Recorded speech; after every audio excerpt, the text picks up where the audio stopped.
Vatimpana etni pasteur Barbier Kristina. Ondrika ivavaka sika ry havana. Endre ny halali ny fitiavanao ray malala izay any an-danitra. Anomezanao anay ity andro vaovao ity indray. Fahasiravony fonay satria trapa aminjeny izay ny herendoza no afahanao tamin'ny alina maizina iny. Koa ndreto manantona anao zahay amin'ny alalan'i Jesosy Kristy zanaka tomponay. Misaotra amin'ny fahalebiazanao, misaotra amin'ny faharetanao, misaotra amin'ny fitiavanao tsy manam-pahatam-perana Jesosy. Amin'irafo mamelany elokay. Tsy mendrika nanona ny anaranao akory aza. Mpanoty, na dia misokatra vao misokatra aza ny masonay dia betsaka ny zavatra mety eritreretinay mangina. Mampalahelo ny fananao masina zanao angatanay famelan-keloko isanandro. Ary misaotra amin'ny teninao mampaherenay milaza hoe avozoko isa-maraina ny famindram-poko aminareo. Diovy izay Jesosy ho afa-keloka, afaka amin'ny tsy fahamarinana rehetra. Fanamasinao koa ankehitrino angatanay. Ampahery anay indray hanoro lalana anay.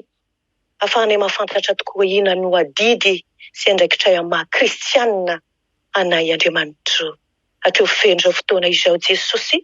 Fanamasinao any omba ny mpanomponao izarany teny. Fananao masina ny ikasika ny tsirairay avy. Misaotra tompo malalako. Hoderaiko mandrakizay ny voninahitra. Amen. Miarabantsika amin'ny anaran'i Jesosy Kristy tompo avy any Nazareta ry havana. Ary ampitomboana amintsika lalandava ny fahasoavana ombam-piadanana. Avy amin'Andriamanitra ray, amin'ny alalan'i Jesosy Kristy tompontsika, ary koa ny fampiraisana miaraka amin'ny fanamasina. Endre izany fitiavana ireo mahantra, ireo kamboty, ireo manantena, ary ny malahelo. Izany ny lohateny ny fampaherezana hozaraina amintsika amin'ity maraina ity indray. Koa hosokafantsika ary ny baibolitsika. Hojerevantsika ny filazantsara ny Jesosy Kristy tompo no soratany Lioka toko faha-efatra ambin'ny folo, andininy faharoa ambin'ny folo, ka hatramin'ny fahadimy ambin'ny folo. Vakina ny teny amin'ny anaran'i Jesosy tompo ny teny. Ary hoy Jesosy tamin'ilay nanasa azy kosa, raha manasa olona amin'ny sakafo atoandro na ny sakafo hariva ianao, dia aza ny sakaizanao na ny raha alainao, na ny havanao, na ny namanao manan-karena no asainao. Fandraho anasanao kosa ireo, ka dia ho voavaliny ianao. Fa raha manasa ianao, dia asao ny malahelo, ny kilemaina, ny mandringa, ny jamba, dia ho sambatra ianao. Satria tsy mba manakavaly ireo, fa ho valiana kosa ianao amin'ny fitsanganany marina. Ary ny anankiray tamin'izay niara-nipetraka ny hinana taminy, dia niara-nipetraka ny hinana taminy, dia nandre izany, ka nanao taminy hoe sambatra izay hinan-kanina ao amin'ny fanjakan'Andriamanitra. Amen. Endre izany fitiavany mahantra ny kamboty, ny manantena, ary ny malahelo. Fiavonavonana ry havana no mahatonga antsika olombelona hihevitra fa izay manjo ny hafa dia anjarany izy samy irery ihany izany. Izany fiavonavonana izany no tena mampisaraka antsika amin'Andriamanitra ry havana. Sady mampisaraka antsika mpiara-belona amintsika ihany koa.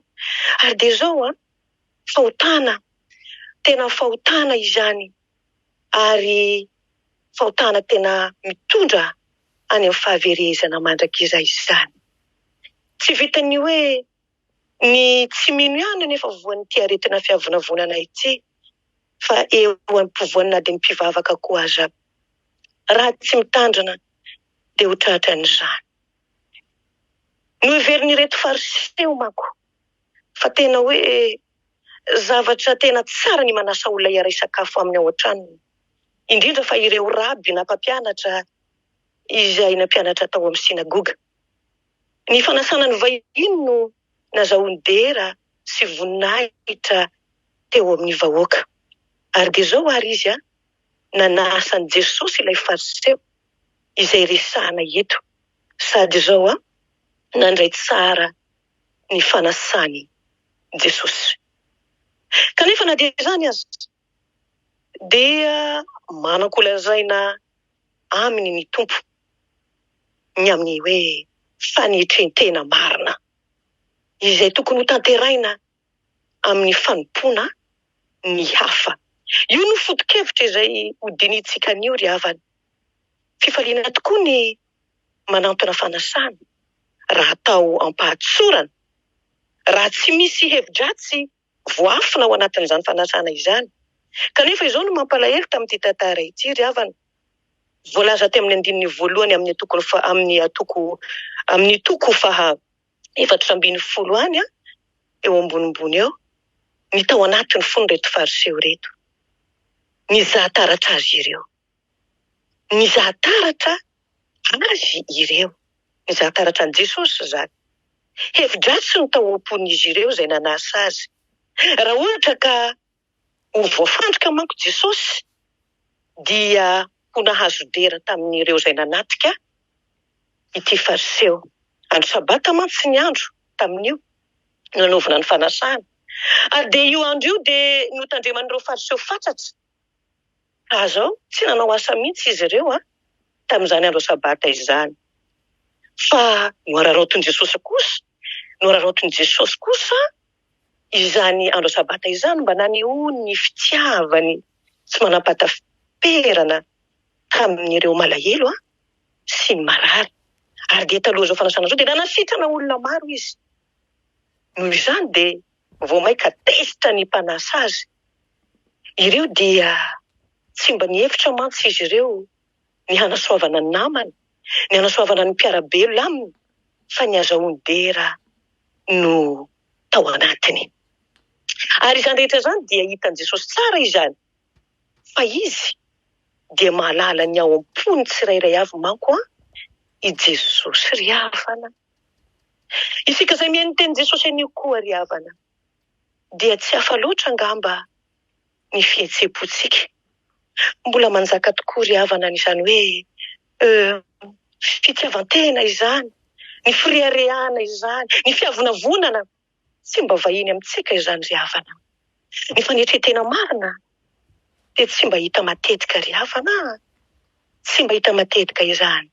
Zavatra resahana fotsiny no hoe fanetretena kanefa tsy hita amin'ny fanompoana izay tanterahana indrindra na dia ny kristianara izany ry havana. Noho izany dia aokantsika ry havana handinika tsara izao teny Jesosy amin'ity anio ity izao. Ary hoy mantsy Jesosy, averina indray ilay teny lazainy Jesosy teo tamin'ilay nanasa azy. Raha manasa olona amin'ny sakafo atoandro na ny sakafo hariva ianao, dia aza ny sakaizanao, na ny rahalainao, na ny havanao, na ny namanao manan-karena no asainao.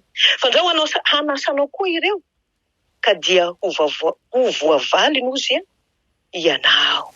Fa raha manao fanasana ianao, dia asao ny malahelo, ny kily maina, ny mandringa, ny jamba, dia ho sambatra ianao satria tsy manan-kavaly ireo. Hitantsika izany tamin'ny andininy 12 sy 14 teo. Moa mandraratsika ve tsy hanasana isakaiza ve Jesosy izany araka izany teny izany? Tsy ry havana, tsy izany akory ny hoe tiany hoe holazaina ary tsy izany akory ny heviny. Fa raha izany dia nahoana kosa izy no nanatrika izao fanasana misy azy izao, ary nahoana izy no nandray tampifaliana ny fanasana hamonjy ilay fampakaram-bady tany Kana fa izay. Ataoko fa roa lehibe ny fampianarana izay tian Jesosy ho tsarotsika. Ny voalohany dia izao, matetika dia tafahoatra loatra ny fanasana ny namana izay afaka hamaly soa antsika. Fa adinony sika tokoa ry havana ny manasa na mikarakara ireo malahelo, ireo manano tena, ireo kamboty, ireo mahantra, ireo tsy manan-kohanina. Ireo anefa tsarovy ireo anefa no tena mila fikarakarana sy ny fitiavantsika indrindra ry havana malala ho tompo. Raha tena lapan Jesosy tokoa ry havana ny foko sy ny fonao, dia mandroso hatrany hatrany ny fanasana ho amin'ireo izay mpiarabelo amintsika ary tsy atao hanavakavahana tavan'olona izany. Mandroso hatrany ihany koa ny asa fanasoavana amin'ireny madinika ny Jesosy ireny ry havana malala ao amin'ny Tompo. Fa izay mahatsiaro ny fahasoavana lehibe vitan' Jesosy taminy mantsy ry havana no mahatsiaro adidy lehibe amin'ny manodidina azy. Motsapanao ve zany? Izany hasoavana nomeny Jesosy aisy ianao zany ry havana malala amin'ny Tompo. Ny kristianina velom-panahy dia manatanteraka ny asa soa amin'ny olona rehetra tsy ankanavaka. Malala tsara izy araka n'izay voalazan'i Paoly ao amin'ny Romanina 4:17 manao hoe fa tsy misy veloko an'ny tena isika izao, io indrindra ry havana ny tian'i Jesosy holazaina amintsika amin'izao anio zao. Fa izao anefa ry havana, tsy mba ny hovonjena nefa no anaovana ny asa, hoe manao asa tsika dia hovonjena, fa satria efa voavonjy isika dia manao ny asa. Na manao ahoana no ekerezantsika aina ry havana amin'ny asa fanasoavana ny namana na ny manodidina, dia tsy mahavonjy atsika izany na mahafakeloko atsika. Ny famonjena mantsy ry havana dia tsy mba azo vidiana, fa izao kosa no tokony ho tsarovantsika lalandava. Ny asa rehetra izay ataotsika dia fisaorana amin'Andriamanitra noho ny asa-panavotana vitan'i Jesosy Kristy teo Golgota ry havana malala ao amin'ny Tompo. Koa ny fanompoantsika an'Andriamanitra dia fandoavantsika tosa io. Io ny voalazan'i Paoly mazava ao amin'ny epistily Romanina 2:17 manao hoe anamina ny Grika sy ny firenena hafa rehetra ny hendry sy ny tsy hendry kosa aho, hoy Paoly. Ary hoy koa izy hoe ka misaora ny ray izay nampahamendrika atsika hanana anjara amin'ny lovan'ny olona masina eo amin'ny mazava, sady nahafaka atsika amin'ny fahefany maizina hanamindra atsika ho amin'ny fanjakan'ny zanany malalany izay nanantsika ny fanavotana dia ny famelana ny herim-pitsika. Koa ny fampianarana lehibe faharoa ary dia izao koa, raha manompo an'Andriamanitra amin'ny fanetretena marina sy fahatsiarovana an'ireo madinika an' Jesosy ireo atsika, dia ho sambatra tokoa ry havana. Tena ho sambatra tokoa tsika ry havana. Ry havana malala ao amin'ny Tompo. Tsarovo ny fanoharan'i Jesosy ny amin'ny talenta. Izay nampiasa ny talenta, izay nahitana vokatra amin'ny asany, dia zao nilazana izao teny izao. Tsara izany. Ry mpanompo tsara sady mahatoky. Natoky tamin'ny kely ianao. Dia ho tendreko mpanapaka ny be. Takan'izany koa ny voalazan'i Matteo any manao hoe nazovo izy no manome rano mangatsika na dia eran'ny kapoaka ihany aza hosotrony ny anankiray amin'ireo madinika ireo satria mpianatra izy. Dia lazaiko aminareo marina tokoa fa tsy ho very ny valim-pitiany. Raha tena manam-pitiavana an' Jesosy marina antsika ry havana, sady tia an'ireo manodidina antsika izay malahelo ka mbo tsy manano tena izay voatanisa tery ambony, dia izao havita aneo fitiavana lehibe azy ireo isika. Ny mampalahelo mantsy ankehitriny dia marina tokoa ny fitendrantsika hoe havako raha misy patsa. Ary izany tena mahavoan'ny olona amin'izao eny fa na dia ny kristianina aza. Dia havana malala ao amin'ny Tompo. Hoy Paoly any amin'ny Hebreo any milaza hoe aza manadino ny fampiantrano mbahiny ozy izy. Fa tamin'izany ozy izy dia nampiantrano anjely ny sasany nefa tsy fantany. Ny fitiavan'i Jesosy atsika ry havana dia tsy mba takatry ny sainany. Jesosy tsy mba mifidy varavarana na mizahatavan'olona. Ary dia izao tokony hanahaka azy koa tsika ry havana. Mbola mahery anefa ry havana ny hery ny fitiavan-tena sy ny fiavina vonana. Ary tena mampalahelo dia mampalahelo tokoa ry havana. Eny fa na dia ny olom-bohositra aza mety ho latsaka anatin'izany fahotana izany. Samy mitady ny an-tena tsika tokoa tsika rehetra izao ry havana. Tsy lavina izany. Ny olona izay mitovy hevitra amintsika, ireo izay mahay mamaly soa amintsika, ireo ny ifampikasokasoantsika. Satria nahoana? Satria tsika dia mihevitra ny zavatra akaiky dia ny fiadanana aty an-tany. Fa ny valisoa sy ny satroboninahitra tsy mety loha dia izao hadinontsika mihitsy ry havana malala.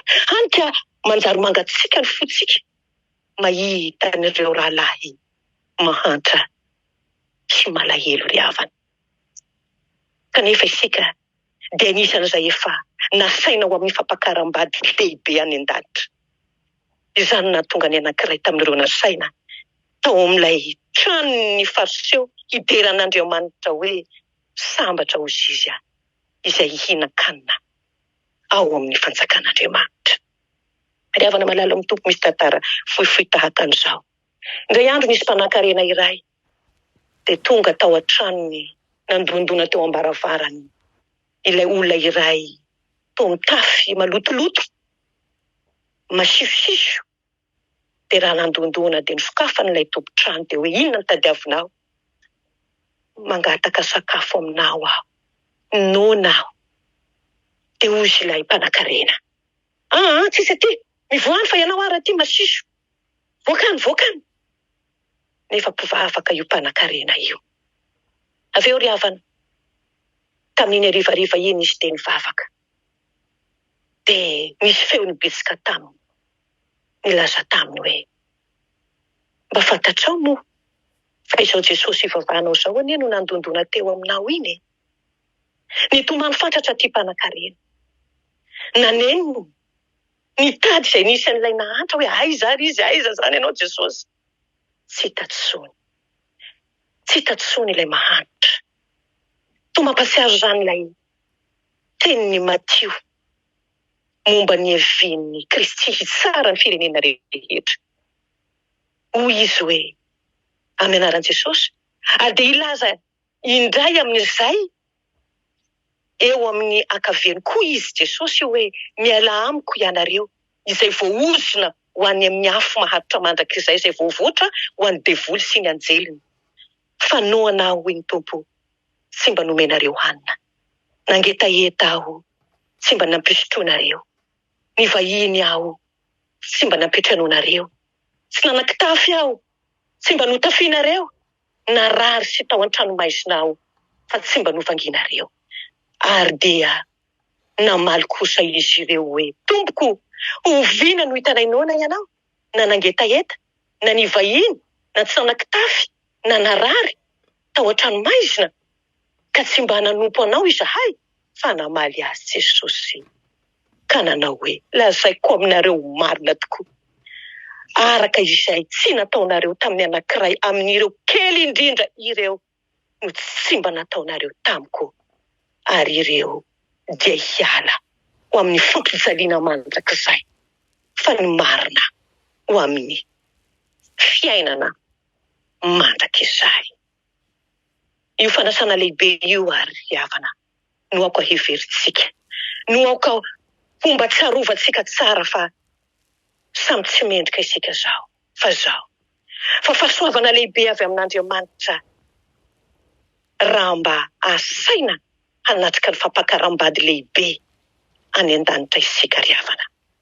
Izany indrindra ry havana tokony hahatonga antsika hanetry-tena eo anatrehan'ilay masina